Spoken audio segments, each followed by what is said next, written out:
Hoy te vengo a contar la triste historia de una adolescente que durante 2 años y medio permaneció oculta.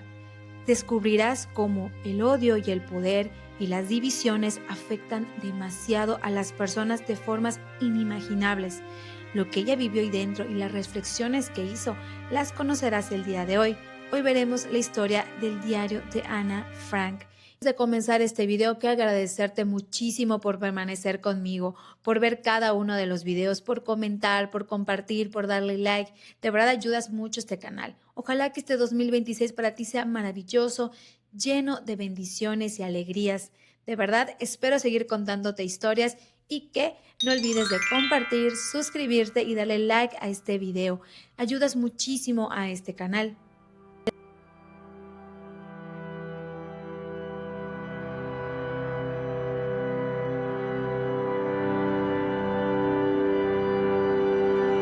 En su diario, Ana escribió el 7 de marzo de 1944 lo siguiente: entonces no pienso en toda la desgracia, sino que pienso en todas las cosas bellas que aún quedan, y ahí también está la diferencia entre mi mamá y yo.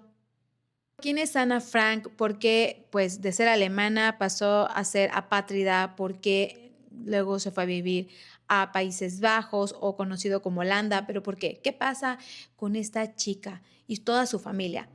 Ana nació el 12 de junio de 1929 en Alemania. Era de una familia de origen judío y era la cuarta integrante de esta familia Frank. Su mamá se llama Edith y su papá se llama Otto y su hermana se llamaba Margot. Esta familia vivía en medio de católicos, cristianos, protestantes y también judíos. No eran judíos que practicaban pues todo lo que la religión dice muy formales, sino eran más progresistas, por lo que tenían ideas un poquito más abiertas, ¿no? Entonces la familia de Ana vivía en este país, en Alemania. Su papá era empresario, que por cierto su padre había trabajado, había sido parte de la milicia durante la Primera Guerra Mundial a favor de Alemania. Entonces, pero después se dedica a los negocios. Ellos eran de una familia acomodada, no podemos decir que era una familia rica, pero tenían recursos suficientes y lo veremos más adelante cuando va relatando Ana qué está pasando con ellos. Ellos son víctimas de políticas antisemitas donde atacaban a los de origen judío. Básicamente les quitan todos los derechos humanos, todo les quitan. Y para protección de la familia de Ana, el padre decide mandarlos a Países Bajos, salirse de Alemania, porque este nuevo régimen empieza, pues como les dije, a quitarles derechos y dice, bueno, para proteger a mi familia, pues nos vamos de aquí. Y empezó a montar una empresa en Países Bajos y cuando ya consideró que era el tiempo pues adecuado, manda a su familia a vivir para allá. Para 1933 toda la familia se muda y básicamente empiezan a tener una vida pues muy tranquila, pues cómoda. Sin embargo, las noticias y todo lo que pasaba en Alemania a ellos les llegaba, porque pues la verdad es que los países sí están muy cercanos y no son tan grandes. Entonces, todo lo que pasaba en Alemania de alguna manera pues les llegaba ahí las noticias. Y por lo que ellos se vuelven pues bastante preocupados por lo que pasaba. Una de las cosas que le sucede a la familia Frank es quedarse sin nacionalidad. Hubo un decreto donde mandan que todas las personas que eran judías no se les consideraba alemanes. Por lo tanto, Ana y toda su familia pierde su nacionalidad. Esto es algo bastante duro porque creo que pierdes un poco de tu identidad, de dónde eres parte. Entonces, Ana sufre una de estas grandes golpes antes que empiece a escribir su diario. Y te lo quería contar para que tengas un poco el contexto de todo lo que sufrían y toda la incertidumbre que vivían alrededor de esta Segunda Guerra Mundial. Que de hecho, estas decisiones fueron antes, ¿no? Pero antes que inicie la guerra, pero cómo fueron aumentando conforme pasó el tiempo. Muchos de los judíos huyen a otras partes de Europa sin imaginarse que esto se extendería hasta donde llegaron. Empezaron a ocurrir, por ejemplo, eventos que pues sí los alertaban, pero que consideraban que era pues algo pues aislado. Por ejemplo, la noche de los cristales rotos, que fue una noche terrible, que te la relatamos en el video de la Gestapo que tenemos en el canal. Te invitamos a verlo, de verdad es que es muy crudo y muy cruel lo que pasa en ese momento. También empiezan a haber incendios en las sinagogas. ¿Qué son las sinagogas? Son templos o iglesias, bueno, vamos a asimilarlo así como una comparativa, de los judíos, donde pues básicamente ellos van a orar y pues van y tienen sus rituales como parte de su religión. Entonces, imagínense lo que significa que quemen algo en tan sagrado para ti como es parte de tu religión.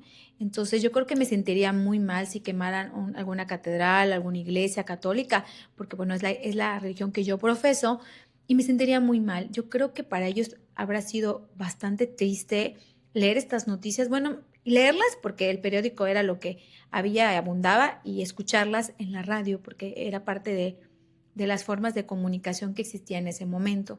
Sin embargo, la familia Frank se mantenía pues bastante optimista porque decían, bueno, no va a pasar nada. Para 1939 estalla la Segunda Guerra Mundial y empiezan a generar muchísima incertidumbre en ellos.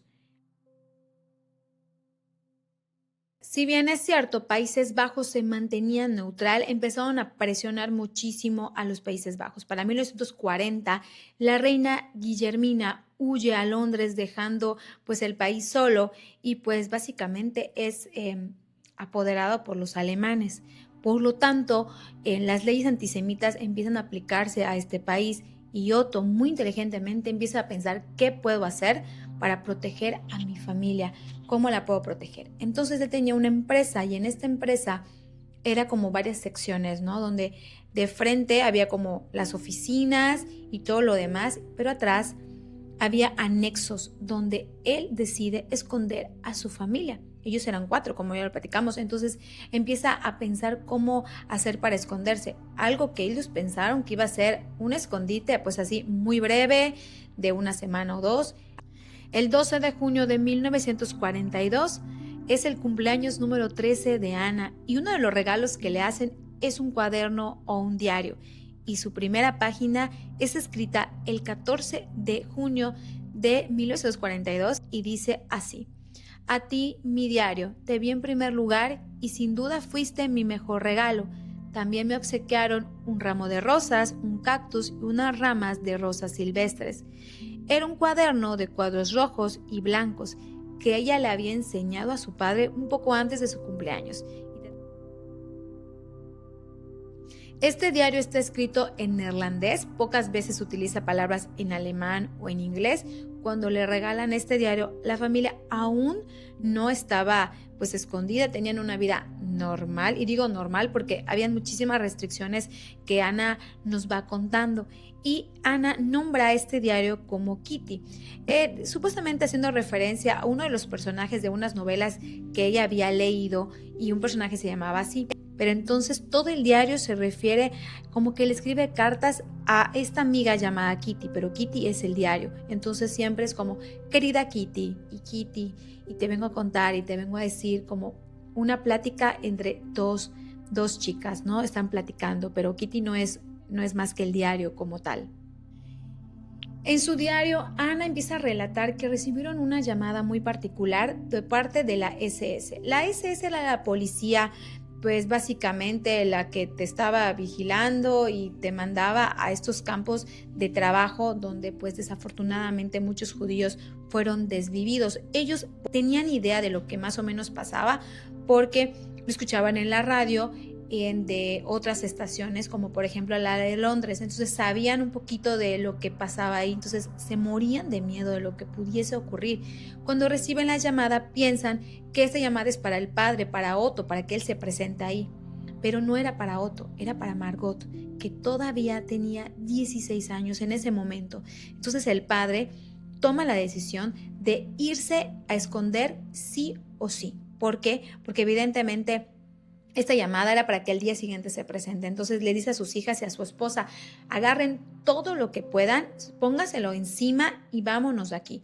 Ana relata en este diario que se lleva puesto 3 calzones, una falda, un abrigo de verano, se pone chaquetas encima, todo lo que pudiese cargar sin verse pues muy llamativa, ya que uno de los datos que Ana nos da es que a los judíos le quitan la posibilidad de tener automóvil, o sea, cero. No podía subirse al transporte público, para nada.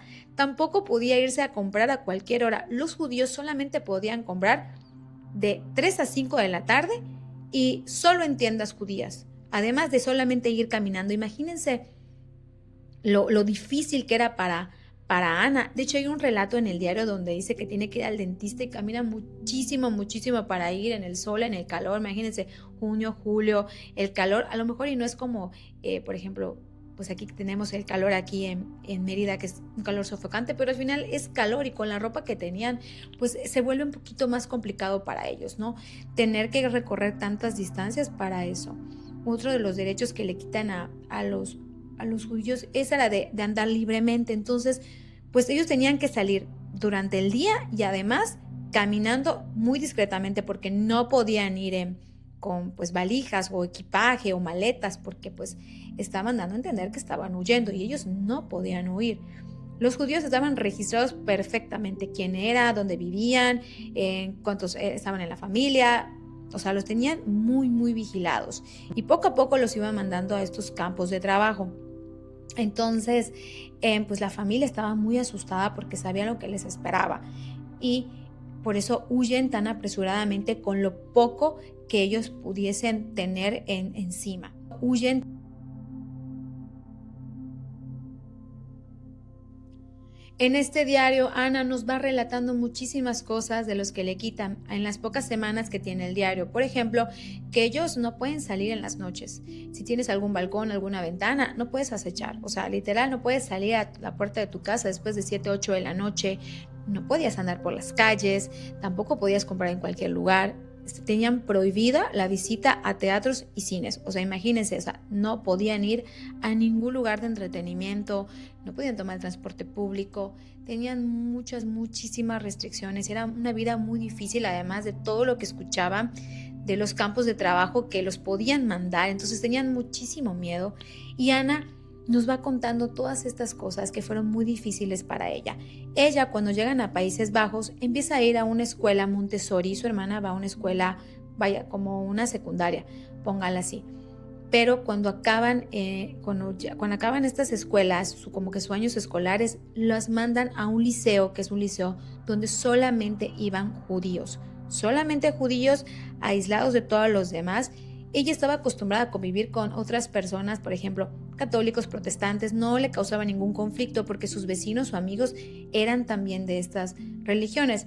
Sin embargo, ella, muy triste, empieza a contar en el diario que tiene que ir al liceo y que de hecho hay foto de ella ahí y también de Margot. Entonces, muy triste para los judíos tener que pues vivir pues aislados, como que, ya saben, como si fueran algo muy malo. Entonces los aíslan demasiado, haciéndoles sentir que pues no cabían ahí. Muchos de los judíos intentaron huir. De hecho, Ana empieza a contar en su diario que 2 de sus hermanos de su madre, de Edith, huyen hacia Estados Unidos y pues cuenta lo triste que fue para la familia este desprendimiento. También cuenta mucho sobre su abuelita que en 1942 deja este mundo y pues no ve lo que ocurre con todas estas situaciones. También Ana empieza a contar lo difícil que es para la empresa mantenerse porque pues son judíos al final del día, pero también relata de personas que los quieren y los apoyan, que no son judíos, que tienen otras religiones y que pues no eran atacados y que podían ayudar a la familia Frank. Estas personas ellos llegan como les conté, llegan al escondite para mediados de julio, se esconden ahí. Y la segunda semana que ellos ya se encuentran instalados, llega otra familia que se llamará los Van Pels, que era el padre, la madre y el hijo llamado Peter. En este diario, ella lo nombra como la señora Van Pels, el señor Van Pels y el hijo Peter. Y todos estos personajes tienen su propio protagonismo en la historia del diario de Ana. Ana va contando cosas que van pasando en ese lugar. Por ejemplo, cómo se lleva con su hermana, que de hecho no se lleva con ella. Piensa que, bueno, la mamá, pues Ana dice que las compara mucho y siempre es como que si fueras como Margot, si fueras como tu hermana, y siente esta como que animaversión con su mamá, como esta parte de adolescente donde no se siente identificada con su madre, ya que su madre era muy, pues sí, muy judía, de que creía en muchas cosas de la religión y Ana no. Entonces había estos choques entre mamá e hija. Creo que son muy normales, pero sobre todo en la adolescencia.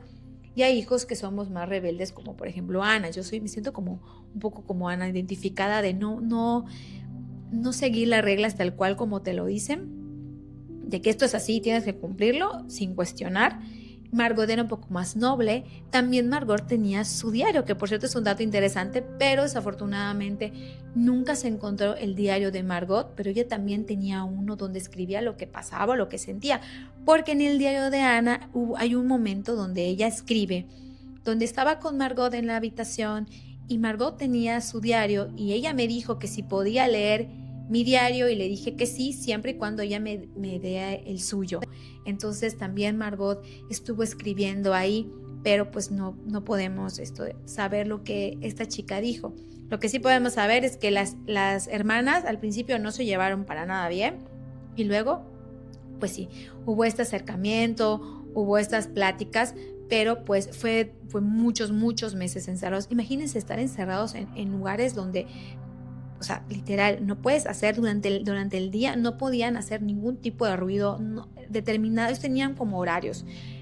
A determinada hora podían abrir los grifos del agua, o sea, no podían ni siquiera ir al baño a determinadas horas porque los podían escuchar los vecinos o las personas de al lado, que había al lado una mueblería, entonces no podían utilizar ciertas cosas a determinados momentos. O no es como que estén escondidos y que nadie sepa que estamos aquí. No, o sea, realmente era horarios estrictos, muy poquito a veces no podían hablar durante el día, más que nada ellos tenían que hacer pues pláticas así de que vamos a hablar bajito, vamos a conversar aquí en corto, no podemos hacer ruido, no podemos usar el agua, si vamos a comer todos en la mesa, pues sí, pero hablar de lo pues bajo, no podemos hacer muchas cosas. Y los 7 integrantes de este anexo, que le vamos a llamar así, pues estaban conviviendo pues en este lugar escondidos. Pues sí, y entonces Ana empieza a relatar quiénes son estas personas, cómo son, va relatando todas las cosas que pasan ahí dentro y ella se siente identificada, casi todo el cuaderno habla de su padre y que como él la hace sentir querida, la hace sentir amada, la hace sentir protegida, a diferencia de su madre, que la veía como algo que ella jamás va a querer en ser como ella, aunque posteriormente Ana cambia de sus pensamientos. Y bueno, te cuento un poco acerca de todos los judíos que estaban ahí dentro. Primero te conté que habían 7, que eran los integrantes de la familia, pero llega un personaje más a agregarse, que era un dentista, que era un doctor, que pues integra a estos refugiados y que este doctor comparte habitación con Ana y ella estaba muy molesta porque tenía que compartir lugar con él. Al principio como que, ay, qué padre, alguien más, y luego fue como que, o sea, alguien más, o sea, no tengo esta privacidad. Al principio del diario, Ana cuenta, por ejemplo, cómo está distribuido este anexo, describe casi perfectamente cómo es la empresa, cómo es el lugar, cómo están escondidos, cómo es la cocina, cómo es el baño, dónde está el almacén, cuenta todo, cuenta la organización que tienen, que los Van Pels tenían su habitación, que Peter tenía una habitación propia, que ella compartía con el doctor, que sus padres, muchas veces había tensión porque tenían mucho miedo de lo que pasaba. También su padre, pues obviamente seguía con la empresa porque tenía que seguir generando dinero, porque a ver, el que estar escondidos no significaba que ellos tuvieran la vida resuelta. Habían varias personas que eran sus auxiliares o sus ayudantes. Para mí son ángeles que Dios les dio a estas personas para que pudiesen sobrevivir.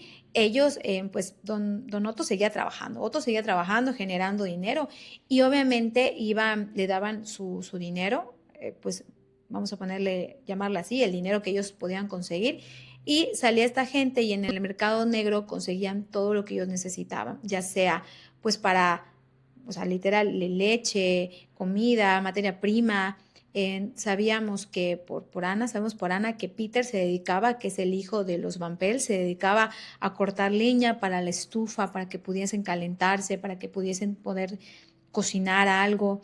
Sabíamos que había una alacena, un almacén donde se guardaban la comida y se vaya racionalizando.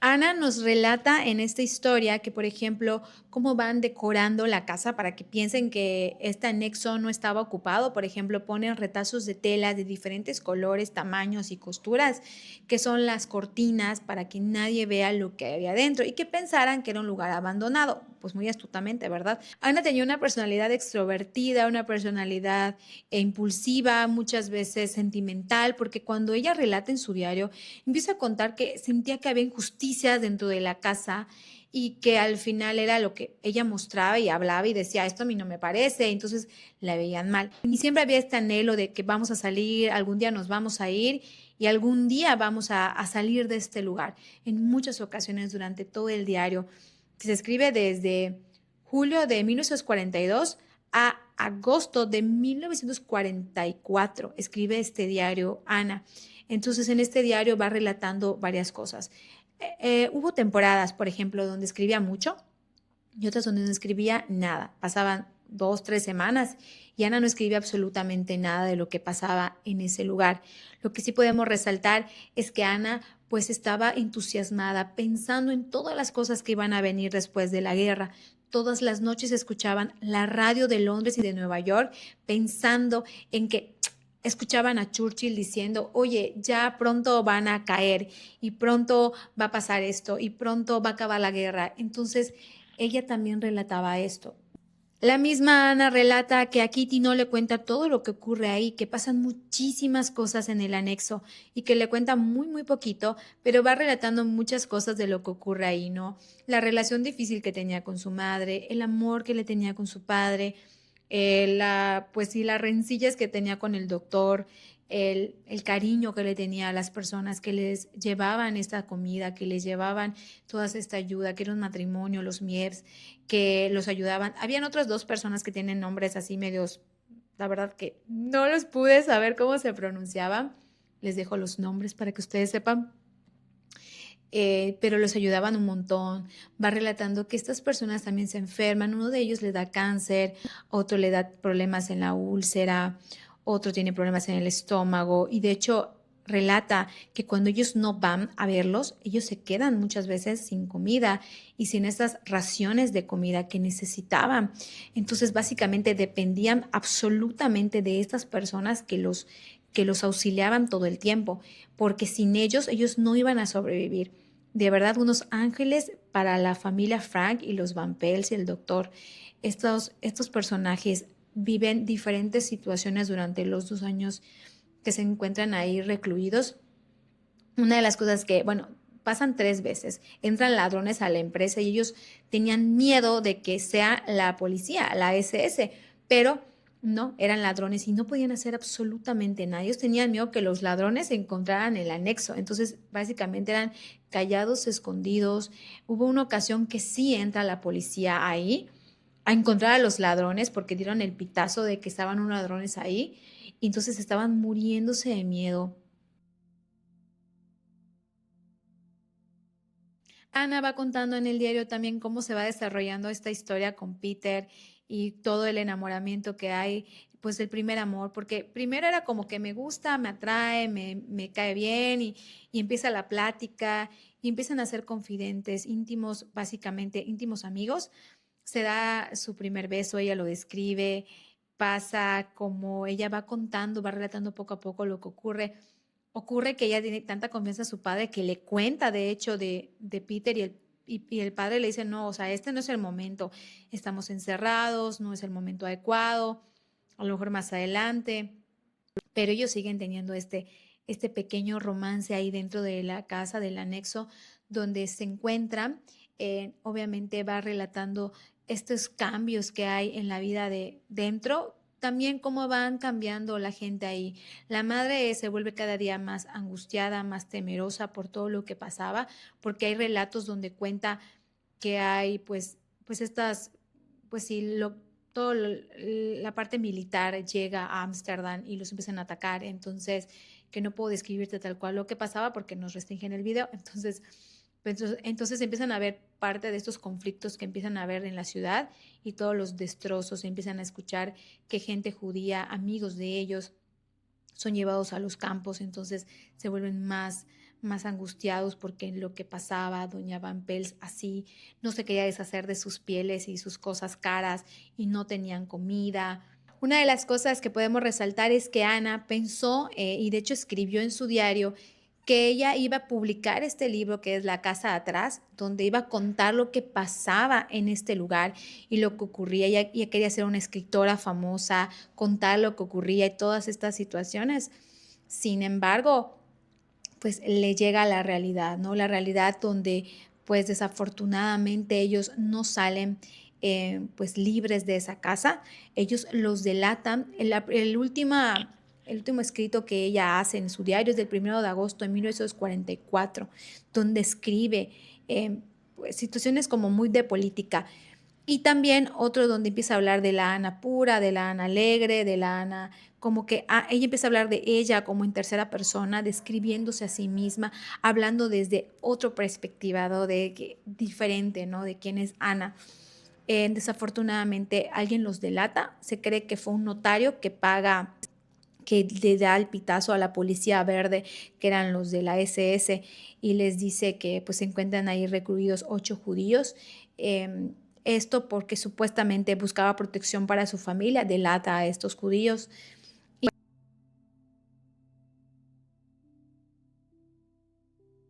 Los Franks, los Valpens y el doctor son descubiertos el 4 de agosto de 1944 y son llevados por la Policía Verde o la SS a campos de concentración que se encontraban todavía en Países Bajos. Posteriormente, en septiembre, son separados ya formalmente y son divididos, hombres de un lado y mujeres del otro. Otto, Peter y el señor Van Pelt se quedan juntos y los llevan a Auschwitz-Birkenau, pero en la parte de los hombres, y Margot, Edith, la señora Van Pels y Ana también se encuentran juntas, también las mandan a Auschwitz-Birkenau, pero pues en algún punto pues todos sufren de determinadas maneras. Desafortunadamente voy contándote qué pasa con cada uno de ellos de forma breve. En Peter se va a Auschwitz, se forma parte de un empleo que le dan ahí. Pues él se dedicaba a hacer las carreteras del campo exterior y Peter se va a este mundo a la edad de los 18 años. Cuando los rusos empiezan a caminar para ir a Auschwitz-Birkenau y querían pues liberarlo, pues los alemanes les dicen a todos los presos que podían caminar, sálganse de aquí, váyanse, y los llevan a otro campo. Peter, pensando que podía sobrevivir yéndose de ese campo, se va, pero desafortunadamente llega a otro campo terrible, más horrible que Auschwitz, donde había mucho frío, el trabajo forzado era terrible y desafortunadamente pues se va a este mundo por un tema de la colitis que se le inflama el intestino. Pero el señor Van Pels llega también a Auschwitz, pero él estaba de 46 años, bastante, pues ya más grande, aunque pues todavía joven, pero pues no es seleccionado por los doctores de los alemanes y es mandado a la cámara de gas. Entonces es básicamente pues ahí pierde su vida. La señora Van Pels, la esposa de este señor, ella se cree que hay dos historias de ella. Una que yendo a uno de los campos, ella, los propios alemanes la tiran y pues ahí queda. Una prisionera más lo cuenta. Hay otra historia que dice que no, que llega al campo, pero se enferma y pues ahí también ella pues se va de este mundo al poco tiempo de que son capturados. En septiembre del 44, Edith, Margot y Ana son llevadas a Auschwitz-Birkenau. Ana pierde el cabello por completo porque los alemanes utilizaban el cabello como materia prima para correas de transmisión de los submarinos. Ellas pues están juntas, en algún punto las separan. Edith se queda en Auschwitz, donde es llevada a la barraca de los enfermos, donde desafortunadamente se va de este mundo por tifus. Luego a las dos jóvenes las llevan a Bergen-Belsen, que era otro campo de concentración que estaba lejísimos de ahí. La verdad es que iban de 3 a 4 días en trenes sin comer nada, sin abrigos, sin nada que les pudiese ayudar. La verdad que las condiciones de vida eran deplorables, no tenían buena alimentación. El tifus es una infección bacteriana que afecta el intestino, donde tienen fiebres altas, esto por estar en contacto con heces fecales y con orines. Entonces, imagínense, también desafortunadamente Margot y Ana son contagiadas de tifus y para enero y febrero de 1945 no se tiene con exactitud ni la fecha, ni el día, ni dónde se encuentran después los restos de estas dos jóvenes, pues dejan este mundo 2 meses antes de que los ingleses liberaran Bergen-Belsen. El único que sobrevive es Otto Frank, que él se queda en Auschwitz-Birkenau, en una de las barracas de enfermo, porque de hecho sí estaba enfermo y se queda ahí. De hecho, antes de que Peter se vaya al otro campo, le dice, quédate aquí porque yo estoy seguro que algo bueno va a pasar. El muchacho decide irse. A la semana o 2 semanas, los rusos, el ejército rojo, llega y libera Auschwitz-Birkenau para enero de 1945. Semanas, lo único que se mantiene son los cuadernos que son rescatados por las personas que fueron capturadas, que fueron los cómplices, bueno, los ayudantes de la familia Frank y los Van Pelt, son los que conservan los cuadernos, que de hecho son 3, no solamente es uno. El padre lo piensa mucho, analiza mucho qué debe hacer con los cuadernos de su hija y decide publicarlos. Él decide mostrar lo que Ana pensaba. Se dice que hay otras cosas que no ha publicado, que no se publicaron. El señor se va a este mundo a la edad de los 90 años, después de haber fundado este lugar que se llama la Casa de Ana Frank, donde muestra dónde estaba la casa, cómo era el anexo. Era una recreación de este lugar y cuenta la historia. Y él buscaba que pues se contara lo que pasaron los judíos, lo que vivieron, las tristezas, todos los derechos que perdieron y todas las cosas que pasaron ahí. A mí se me hace una de las historias más tristes, pero cuando te das cuenta que es un granito de arroz en medio de muchísimo que hubo, muchísima gente se fue a este mundo a causa de prejuicios, de pensamientos retrógradas, donde tú eres más importante o eres menos importante por tu color de piel o por tu origen o por tu religión. Se me hace de las cosas más terribles que el ser humano ha hecho. Quisiéramos pensar que esto no se ha repetido o que no se volverá a repetir. Sin embargo, la historia nos ha demostrado que el ser humano es capaz de estas barbaridades y más. Después de más de 50 años seguimos escuchando estas historias que nos impactan y que nos duelen. Ojalá que no vuelvan a ocurrir, que estos conflictos dejen de existir y que el dinero o el poder no sea lo que mueva el mundo, sino la paz, la alegría, la armonía. Yo sé que suena como algo muy, muy fantasioso, pero solamente para que veamos que esta historia de una chica, de una familia, cómo fue tan triste y tan impactante, cuántas historias más no hubieron y que no nos vamos a enterar nunca porque cuando ellos se fueron de este mundo, pues esas historias se murieron con ellos. Espero que les haya gustado mucho el día de hoy, el video del día de hoy. Te invito a que comentes qué fue lo que más te hizo curioso, que compartas este video con tus amigos, los quienes no han leído el diario de Ana Frank y pues les dé la curiosidad de saber de esta historia. Le des like y no te olvides de suscribirte al canal y para no perderte ninguna de nuestras historias, active la campanita de notificaciones para que YouTube te avise cada que hay un video nuevo. Sin más que decir, muchas gracias por ver y nos vemos el siguiente domingo. Te mando un beso. Adiós.